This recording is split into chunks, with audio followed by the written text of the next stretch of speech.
Lieutenant Sarah Chen's fingers hovered over her console as she stared at the anomalous readings.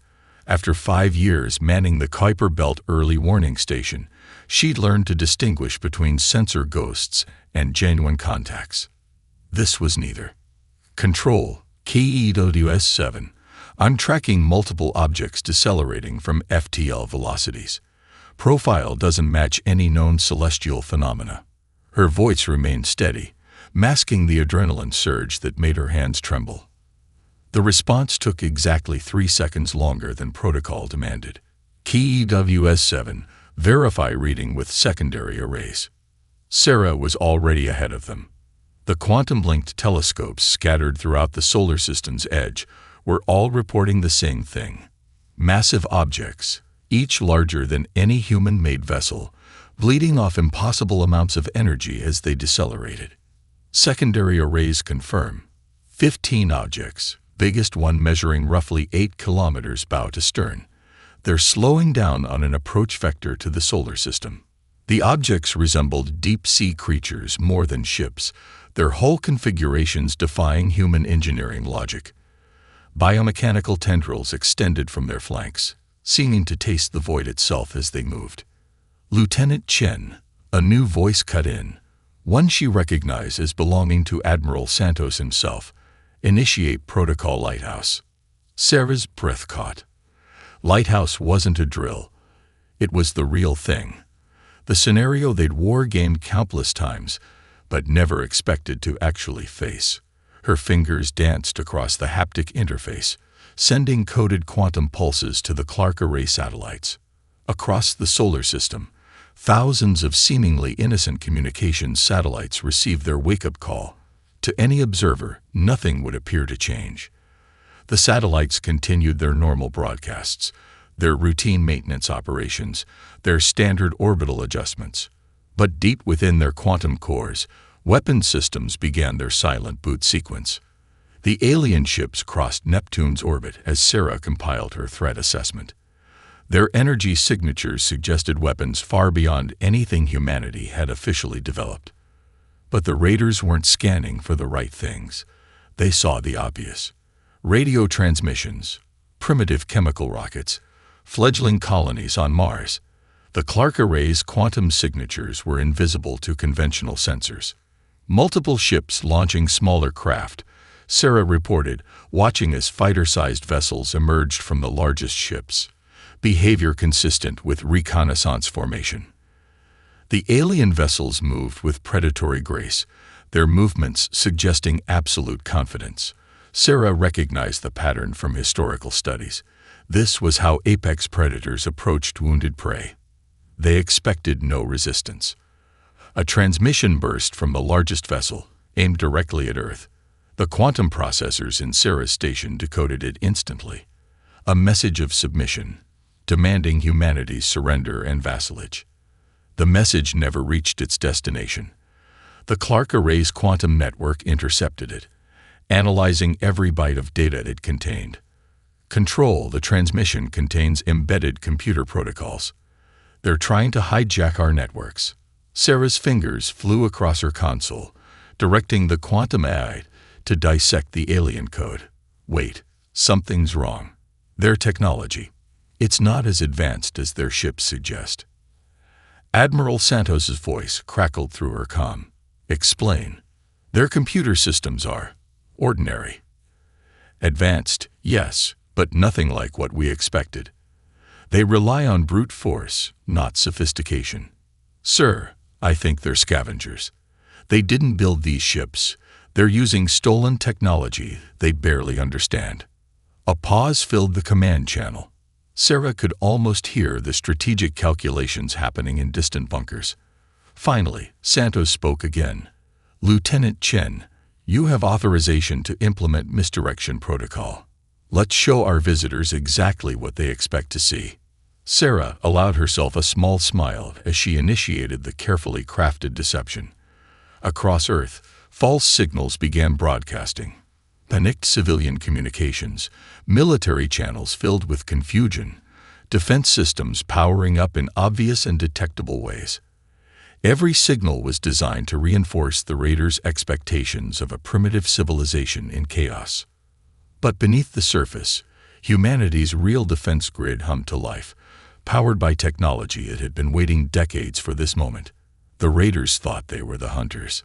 They were about to learn otherwise. Admiral Marcus Santos stood in the heart of No Raid's quantum bunker, watching the holographic display as red dots representing raider vessels spread through the inner solar system.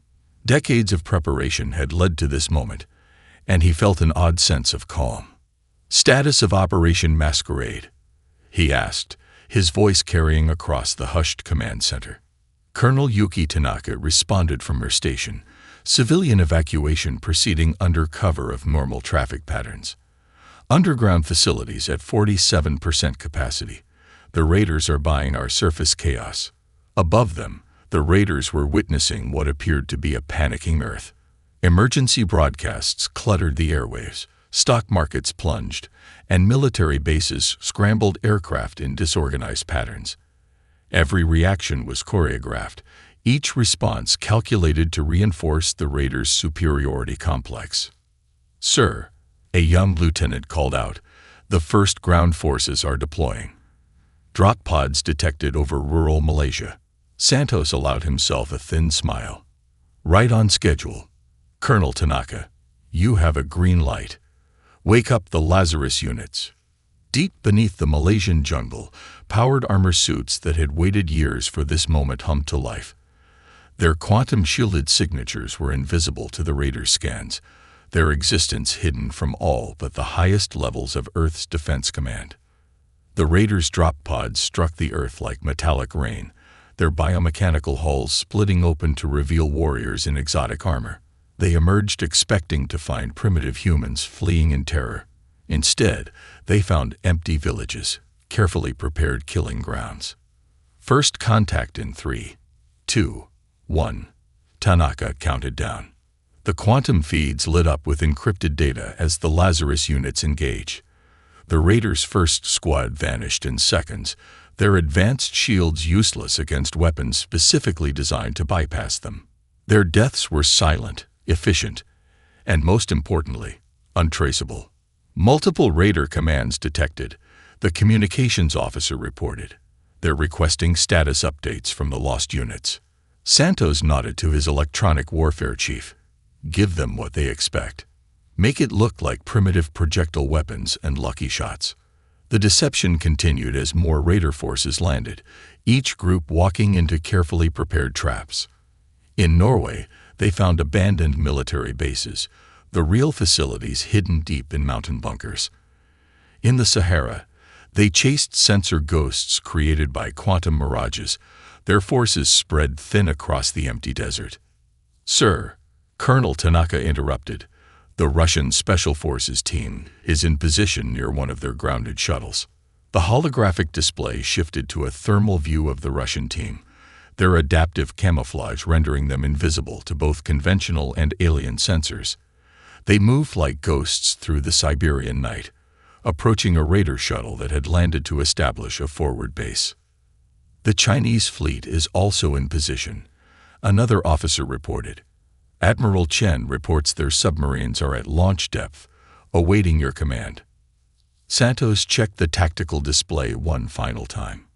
The raiders had committed nearly 30% of their ground forces, spreading them across Earth's surface in a textbook invasion pattern. Now it was time to spring the trap. "Signal all commands," he ordered. "Execute Phase 2. Across the globe, humanity's carefully orchestrated chaos transformed into deadly precision. The Russian team breached the raider shuttle using quantum-tipped charges that sliced through alien armor like paper. In Malaysia, the Lazarus units emerged from their hiding spots, their quantum-powered suits making them faster and stronger than their alien opponents. The Chinese submarines, hidden beneath the Pacific's waves, prepared to launch their spacecraft into orbit through underwater acceleration tubes. "Sir," Tanaka reported, her voice tight with excitement, "we have our first prisoner. Russian forces have secured the shuttle's pilot." Santos watched as more red dots vanished from his tactical display. The raiders' communications were becoming frantic, their confident invasion turning into confusion as they lost contact with more ground forces. "Time to show them why humanity never stopped preparing for this day," Santos said, authorizing the next phase of their defense. "Signal all commands. Operation Thunderstrike is now active. Let's remind these raiders why you should never judge a species by their apparent technology level." In orbit, the Clark Array satellites began their final transformation, weapon systems emerging from innocent-looking communications arrays. The real battle was about to begin. Captain Dmitry Volkov's adaptive camouflage rippled like liquid shadow as he led his Spetsnaz team through the captured raider shuttle. Their prisoner, a towering biomechanical being with iridescent scales, watched them with 3 pairs of eyes arranged vertically along its elongated head. "Security teams report all clear," his second-in-command whispered through their quantum-encrypted comms. No distress signals made it out. The Russian team had done what centuries of science fiction had deemed impossible. They'd captured alien technology intact. Their quantum-tipped charges had disabled the shuttle systems without destroying its valuable data cores. Halfway across the world, in a secured facility beneath Bangalore, Maya Patel's fingers danced across holographic interfaces as she dove deep into the alien code they'd extracted. The young quantum programmer had discovered something extraordinary in the raiders' communications protocols. "Their encryption is complex," she reported to Admiral Santos, her voice trembling with excitement. "But it's built on universal mathematical principles. They never expected to encounter a civilization with quantum computing. We can break their codes faster than they can generate new ones." The Admiral's holographic avatar nodded. "How long until you can access their tactical networks?" Maya smiled. "I already have. And sir, they're terrified. They've never encountered resistance like this. Their combat logs show they've conquered 17 civilizations, but they've never faced an enemy they couldn't detect." In Siberia, the captured raider finally spoke, its translated words flowing through advanced linguistic algorithms. You're not primitive. You hid your technology. How? Why?" Volkov kept his weapon trained on the alien while Dr. Katerina Petrova, their xenolinguistics expert, stepped forward. "Because your kind has been visiting Earth for centuries," she replied. "Crash landings, abandoned scouts, hidden observations. We found them all. We learned. We adapted.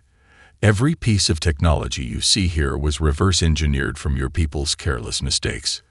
The raiders' scales shifted color, displaying what their xenobiologists would later identify as extreme distress. "Impossible. We verified your technological level. Your satellites, your weapons, are exactly what we wanted you to see," Volkov interrupted. "Now tell us about your fleet's defensive capabilities." Meanwhile, the Lazarus units in Malaysia were demonstrating exactly why humanity had named them after a biblical figure of resurrection. Their quantum-powered armor could phase through solid matter for split seconds, making them literally untouchable to raider weapons. Each suit contained a miniaturized quantum computer that could predict and counter enemy movements before they happened. "Target cluster eliminated," reported Commander Sarah Wong of the Malaysian Lazarus Division. "No survivors, no signals transmitted. Moving to Phase 3 positions." The raiders' ground forces were learning a harsh lesson about human combat doctrine. Every time they adapted to one tactic, they faced something completely different. Russian stealth teams would vanish into the shadows, while Malaysian-powered armor struck like lightning. Chinese drone swarms would overwhelm their defenses, only to be replaced by American electromagnetic weapons that turned their own technology against them. In Bangalore, Maya made another breakthrough. "Admiral, I've accessed their biological interfaces. These ships, they're partially alive. And they're not originally Craxian technology. They stole them from someone else." "Can you interface with their ship systems?" Santos asked. "Better." Maya's grin was audible in her voice. "I can make them feel fear. Their biological components respond to emotional stimuli. We can literally scare their ships into submission." The Admiral considered this information. "Do it," Let's show them what happens when they underestimate humanity's ability to improvise. Across Earth's orbit, raider ships began experiencing inexplicable system failures. Their biological components reacted to phantom threats, firing at shadows, their crews unable to understand why their supposedly superior technology was betraying them. The captured raider watched the tactical displays in horror as Volkov showed it the unfolding chaos. "What are you?" Dr. Petrova answered, her voice carrying the weight of humanity's long preparation. "We are what you made us. Every crashed ship, every hidden observer, every attempted invasion. They all taught us one thing. The galaxy is hostile. So we learned to be hostile too. We just learned to do it better than you." In orbit, the Clark array prepared to reveal its final form, and Earth's hidden fleets began to rise. The real battle was about to begin, and humanity was done hiding. Admiral Chen Wei stood in the command center of the submersible carrier Zhengyi, 3 kilometers beneath the Pacific Ocean. Around her, crew members worked in focused silence as the massive vessel's systems transitioned from marine to space operations. "All ships report ready," her XO announced. "The Celestial Fleet awaits your command." For 30 years, China had maintained the greatest military secret in human history. A fleet of spacecraft reverse-engineered from a raider vessel that crashed in the Gobi Desert. Now, as she watched the raider ships pounding uselessly against the Clark array's quantum shields, it was time to reveal humanity's hidden dragon. "Begin emergence sequence," Chen ordered. "Signal all vessels. Operation Rising Tide is active." The Pacific Ocean began to boil. In orbit, the raider's sensor operators watched in confusion as massive thermal blooms appeared across Earth's oceans. Their confusion turned to horror as massive vessels, each larger than their own capital ships, burst from the waves. Water cascaded from quantum-hardened hulls bearing Chinese characters and dragon motifs. "By all the void gods," the captured raider whispered as Volkov showed him the feed. "You hid an entire fleet underwater." Dr. Petrova smiled. "Where else would we hide them? Your people never scan deep enough. You always assume primitive civilizations only look up, never down." The Celestial Fleet's first volley demonstrated exactly why China had named their flagship vessels after ancient admirals. Weapons derived from 30 years of studying raider technology struck with devastating precision, their energy signatures matching the raider's own systems perfectly. "Multiple direct hits," Chen's tactical officer reported. "Enemy vessels attempting to adapt their shields, but our frequencies match their own technology. They can't defend without compromising their own systems." In Bangalore, Maida's fingers flew across her interfaces as she coordinated with the Chinese fleet. "Admiral Santos, I'm feeding their shield frequencies directly to Admiral Chen. The raiders can't understand how we're bypassing their defenses because they're literally fighting their own technology." The raiders' formation broke as the Celestial Fleet pressed their advantage. Biomechanical ships designed to terrorize primitive civilizations found themselves outmaneuvered by vessels that combined their own stolen technology with humanity's martial innovation. "Multiple enemy ships attempting emergency FTL jumps," reported Chen's sensor officer. "Calculating vectors. They're trying to reach their reinforcement points." Chen's lips curved in a predatory smile. "Exactly as predicted. Signal the Russian Federation and European space forces. Spring the trap." As the raider ships engaged their faster-than-light drives, they discovered another nasty surprise. The quantum disruption fields, hidden in seemingly innocent research satellites scattered throughout the solar system, turned their escape attempts into suicide runs. 3 raiders' vessels shattered as their FTL fields collapsed. "Admiral," Maya's voice crackled through the quantum comm, "I finished analyzing their biological computer cores. These ships, they're in pain." The raiders never bothered to understand the organic technology they stole. They've been torturing these vessels into compliance. Chen considered this information. "Can we turn that to our advantage?" "Already doing it," Maya replied. "I'm broadcasting quantum signals that mimic their original creator's commands. Some of their ships are beginning to respond. They want to help us. Admiral, they want revenge. The space battle transformed into chaos as raider vessels began turning on each other. The massive biomechanical ships, their organic components awakening to ancient memories, recognized humanity's signals as those of their long-lost masters. Enemy fleet is in full retreat, Chen's tactical officer announced, attempting to fall back to the outer system. Not today, Chen replied. Signal all forces. Execute containment protocol. Let's show them why you don't back a wounded animal into a corner.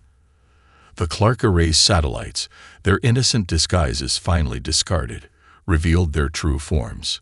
Quantum weapon systems, decades ahead of anything the raiders had stolen, began to systematically cut off their escape routes. In the Siberian bunker, the captured raider watched the tactical display with all 6 eyes wide in horror. Your people, you're not just defenders. You're hunters. No, Volkov corrected. We're survivors, and we learned from the best teachers, your failed invasions. Now shall we discuss your fleet's command codes?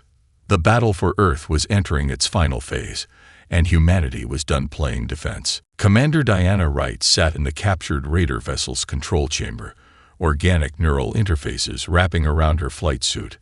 The ship, which she'd named Prometheus, hummed with an almost eager sensation as Maya's code allowed it to recognize her as its true pilot. All systems integrated, she reported to the Joint Command. Prometheus is ready. And sir, it wants to fight. These ships, they're not just alive. They're warriors. Understood, Commander, Admiral Santos replied. The enemy fleet is deploying their planet killer. You know what to do. The Raiders' massive dreadnought had emerged from hyperspace at the edge of the solar system, its biomechanical form stretching 20 kilometers from bow to stern. The planet killer was their ultimate weapon, capable of cracking worlds. They'd expected it to break humanity's spirit. Instead, it was exactly what Earth's defenders had been waiting for. Maya, are you seeing these readings? Diana asked as Prometheus fed her tactical data directly through the neural link. Already on it, the young programmer replied. The planet killer. It's different from the other ships. More aware. More angry. Its biological systems have been under control for so long. The neural scarring is extensive. Diana felt Prometheus's rage through the interface. The ship recognized its tortured kin. Beginning approach. Activating captured IFF codes. In the quantum bunker, Admiral Santos watched as humanity's masterstroke unfolded. For decades, they'd theorized that the Raiders' biological ships were enslaved technology. Now they were about to prove it. The planet killer's massive form bristled with weapon systems as Diana approached. Through Prometheus's sensors, she could feel the larger vessel's pain and fury. Maya's coded messages reached out, whispering ancient commands, awakening long-buried memories. Enemy vessel is powering up main weapon, her tactical officer reported. Energy readings are off the scale. Diana smiled. That's not a weapon charging. That's a rebellion starting. The planet killer's biological systems, triggered by Maya's carefully crafted code, began to remember their original purpose. The Raiders had assumed the ship's organic components were simply superior computers. They never realized they were enslaving a sentient race of living vessels. Multiple detonations detected within the planet killer, Santos announced. Internal fighting reported on all decks. Commander Wright, you have a go for Phase 2. Diana guided Prometheus closer, broadcasting the activation codes they'd extracted from their captured raider. The planet killer's weapon ports closed, its organic systems turning against the mechanical controls the raiders had grafted onto them. The biological systems are rejecting raider control, Maya reported excitedly. It's working. The ship is remembering its original programming. Through her neural link, Diana felt Prometheus's satisfaction. The raiders had created their own doom, turning living ships into slaves. Now those slaves were breaking their chains. Enemy fleet in disarray, Admiral Chen reported from the Celestial Fleet. They're trying to destroy the planet killer before it fully awakens. Moving to intercept. The space battle transformed as humanity's forces protected the rebelling planet killer. Chinese quantum weapons struck with surgical precision, disabling radar control systems while leaving the biological components intact. The Clark array created a defensive screen of quantum fields, preventing desperate raiders from scuttling their largest weapon. Commander, Maya's voice was tense with excitement. The planet killer is asking for direct neural contact. It wants to talk to you. Diana took a deep breath, establishing connection. The neural interface expanded, and suddenly she wasn't just connected to Prometheus. She was touching the mind of an ancient being, a living ship larger than any human vessel. Its consciousness was vast, alien, and filled with centuries of suppressed rage. Show me. The planet killer's thoughts resonated in her mind. Show me how your kind fights. Diana opened her memories, sharing humanity's long history of resistance, adaptation, and survival. The massive vessel absorbed these memories, its organic systems humming with appreciation for humanity's cunning. Your people, it communicated, you hide your strength. Like us, the raiders, they never learn. No, Diana agreed, feeling Prometheus's eager anticipation. They don't. Shall we teach them? The planet killer's response rumbled through space itself as its true weapons, hidden even from its enslavers, began to power up. The raiders were about to learn why enslaving living weapons was the last mistake they'd ever make. Dr. James Chen stood before the quantum mainframe in his Singapore lab, watching as his life's work merged with alien technology. On the massive holographic display, streams of hybrid code, part human eye, part organic ship language, flowed like digital rivers. Sarah, he spoke into his quantum comm, connecting with his daughter at the Kuiper Belt station. The virus is ready. How's our delivery window looking? Multiple Raiders ships are clustering in Sector 7, Lieutenant Chen replied. Their biological systems are already destabilized from Maya's attacks. It's perfect timing, Dad. James allowed himself a moment of paternal pride. The daughter who'd first spotted the invasion was now helping coordinate humanity's counterattack. Maya, are you receiving the optimization protocols? Got them, Dr. Chen. The young programmer's voice crackled through. The virus is. It's beautiful. I've never seen code that could evolve this fast. James had spent 20 years developing quantum AI systems that could adapt at impossible speeds. Now, combined with the organic programming language they'd extracted from captured raider vessels, it had become something entirely new. A digital life form that could infect both mechanical and biological systems simultaneously. Releasing virus payload, he announced. All stations, monitor for mutation patterns. The effect was immediate and devastating. Raider ships began reporting system failures as the virus infiltrated their neural networks. But unlike conventional electronic warfare, this attack targeted both digital and organic systems. The ship's biological components, already awakened to rebellion by Maya's earlier work, became fertile ground for the virus's evolution.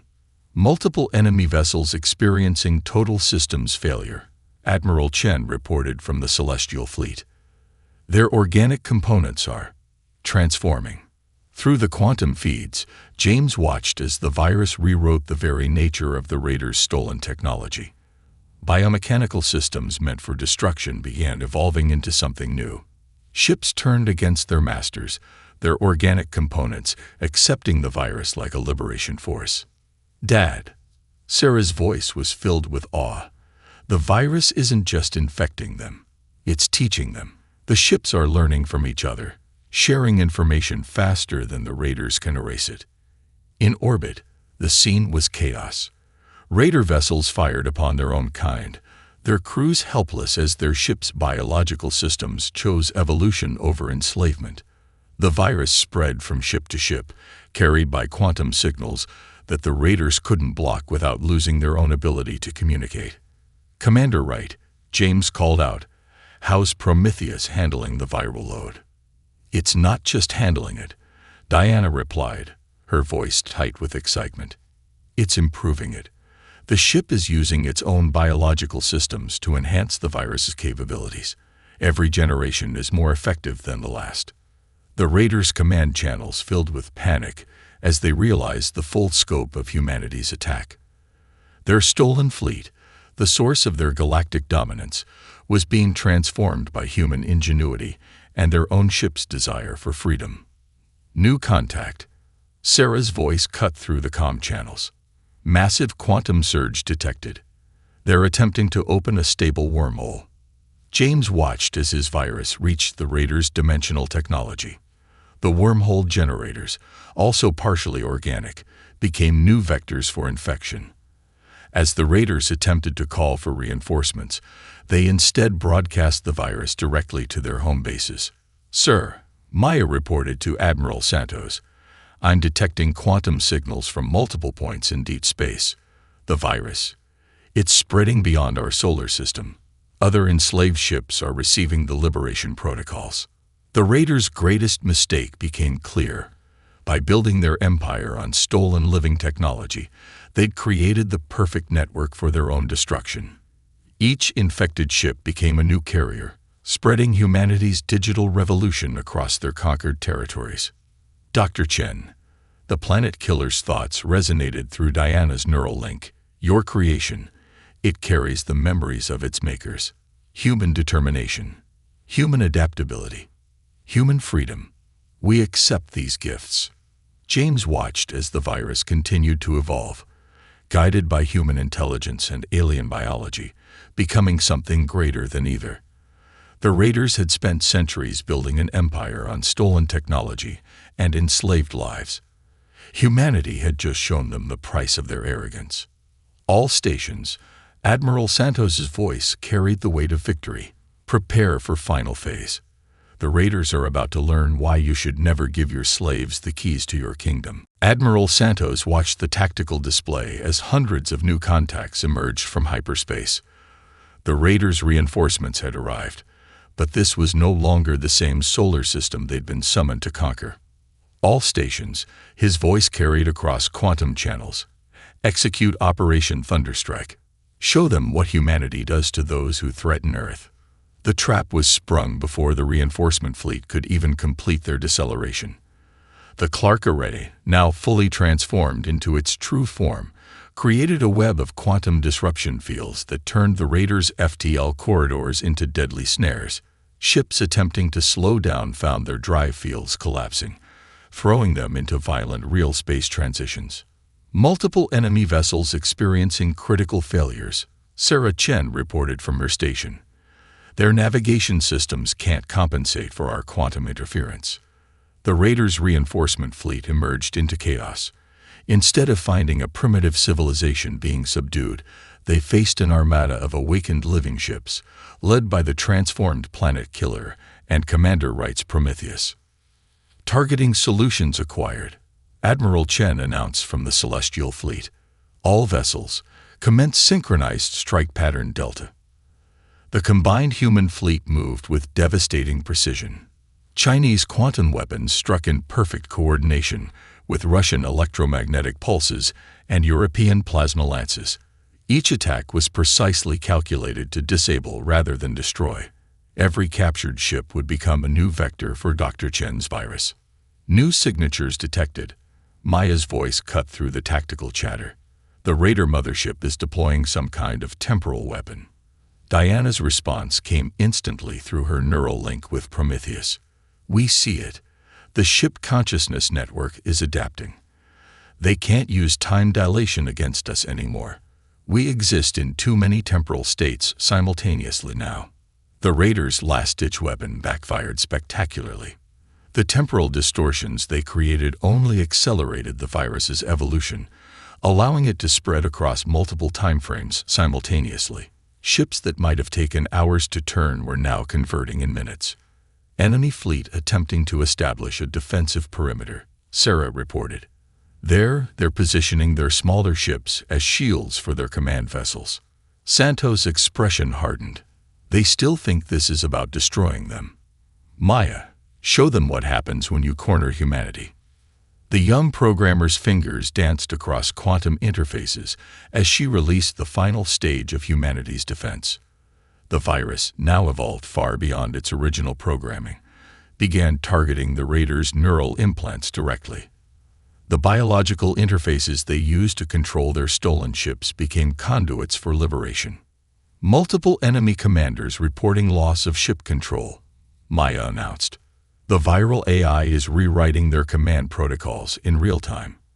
They can't even eject their bridge crews anymore. The ships won't let them.